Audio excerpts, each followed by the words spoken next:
लड़की बहुत अच्छी टेलर है, ये आपने ठीक तरह से पता तो किया है ना? अरे हाँ भाग्यवान, मैंने सब पता कर लिया है। अब तुम चलो, देर हो रही है। मेरी समझ में एक बात नहीं आती कि तुम मेरी शादी करने की बात करने जा रही हो माँ, या अपने दुकान के लिए नई टेलर देखने जा रही हो?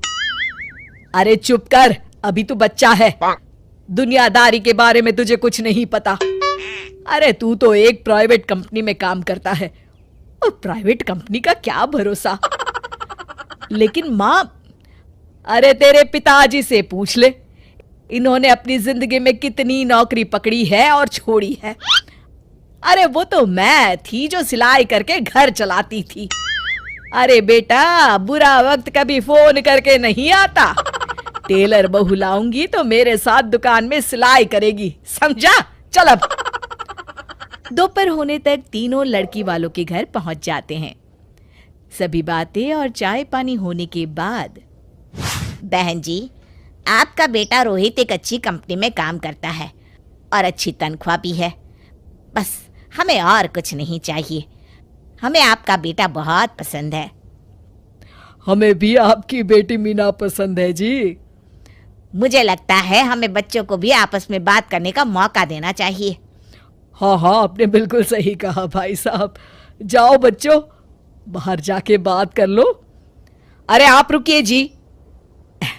अच्छा ये बताओ बेटी, तुमने सिलाई कहाँ से सीखी है? जी, दीनानाथ इंस्टीट्यूट से। अरे बहन जी, मेरी बेटी इस मोहल्ले में सबसे अच्छी ब्लाउज सिलती है और एक से बढ़कर एक डिजाइन भी बना लेती है। अच्छा, चल बेटी, जरा तेरे हाथ की कारीगरी देख लेते हैं। अरे माँ, ये सब करने की क्या जरूरत है? अरे तू चुप कर। लोग ऐसे ही बड़ी बड़ी बातें करते हैं कि हमारी लड़की को तो सब आता है, बाद में असलियत सामने आती है। इसलिए मैं कोई गलती नहीं करना चाहती, तू चुप करके बैठ।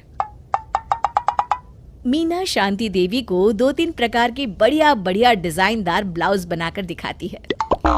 ये देखिए, ये है प्रिंसेस कट। अरे वाह बेटी, मान गए तुझे। तू तो मुझसे भी अच्छा ब्लाउज सिल लेती है। चलिए बहन जी, हमें तो आपकी बेटी पसंद है। अब इसी बात पर मुंह मीठा कराइए। जी बिल्कुल। इस तरह रोहित और मीना की शादी हो जाती है। शादी के अगले दिन से मीना अपनी सास के साथ सारा दिन दुकान पर सिलाई करती रहती और अपने पति रोहित को जरा सा भी समय नहीं दे पाती थी। फिर एक दिन रोहित फोन करके मीना से कहता है, मीना, आज शाम को हम दोनों किसी अच्छे रेस्टोरेंट में खाना खाने चलेंगे। तुम तैयार रहना, मैं ठीक वक्त पर पहुंच जाऊंगा। ठीक है जी। शाम को रोहित जब घर आता है तो मीना सिलाई मशीन पर बैठी ब्लाउज सिल रही होती है। अरे ये क्या, मैंने तुमसे कहा तो था कि शाम को हमें रेस्टोरेंट में खाना खाने के लिए जाना है, और तुम हो कि सिलाई कर रही हो। हद हो गई। मुझे माफ कर दीजिए जी, क्या करूं, ये ब्लाउज मुझे कल अर्जेंट सील कर देनी है। सारा दिन तो तुम माँ के साथ दुकान पर सिलाई करती हो, अरे कम से कम शाम का वक्त तो मेरे लिए रखा करो। तभी वहां शांति देवी आ जाती है। अरे क्यों बहू को परेशान कर रहा है? कल ये तीनों ब्लाउज सुबह सिल कर देनी है। चल जा, अपना काम कर। रोहित चुपचाप वहां से चला जाता है। इस तरह अपनी सास के डर के मारे मीना चाहकर भी अपने पति के लिए वक्त नहीं बिता पाती थी। फिर एक दिन रोहित दोपहर को ऑफिस से घर आता है। उसके साथ उसकी कार में एक लड़की बैठी होती है। दोनों एक दूसरे से मुस्कुराकर बातें कर रहे होते हैं। माँ, जरा टेबल पर रखी मेरी फाइल तो देना, मैं भूल गया था। ये कौन लड़की है तेरे साथ?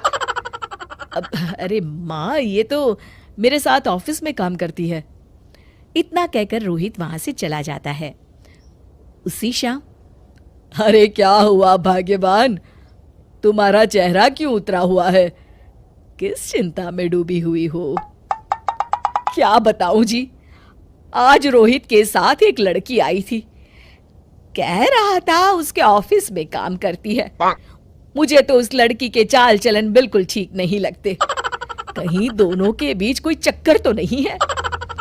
अब अगर चक्कर हुआ भी तो इसमें बुराई क्या है? अरे बड़े अजीब आदमी हो आप, कैसी बातें कर रहे हो? तो और क्या कहूं, तुम घर में बहू के बजाय एक काम करने वाली लड़की लेकर आई हो जो सारा दिन तुम्हारे साथ तुम्हारी दुकान पर काम कर सके। अरे भाग्यवान, शुक्र मनाओ कि मैं शरीफ था, इसलिए मैंने कभी किसी औरत की तरफ आंख उठाकर भी नहीं देखा। पर अब हर कोई तो मेरे जैसा नहीं हो सकता ना। इतना कहकर गिरधारी वहां से चले जाते हैं। शांति देवी समझ जाती है कि गिरधारी क्या कहना चाहते हैं। उसे अपनी गलती का एहसास हो जाता है और वो सोचती है जितनी जल्दी हो सकेगी वो अपनी गलती सुधार लेगी। और इसीलिए 2 दिन के बाद, रोहित बेटा, मैं चाहती हूं कि कुछ दिनों के लिए तू अपनी ऑफिस से छुट्टी ले ले। क्यों, क्या हुआ माँ? अरे कुछ नहीं बेटा, मैंने तेरे और बहू के लिए शिमला की 2 टिकट बुक की है। मैं चाहती हूं कि तुम दोनों कुछ दिनों के लिए बाहर घुमाओ। क्यों बहू, ठीक है ना? सासू माँ की बात सुनकर मीना का चेहरा भी खिल उठता है। वो शर्मा कर कहती है,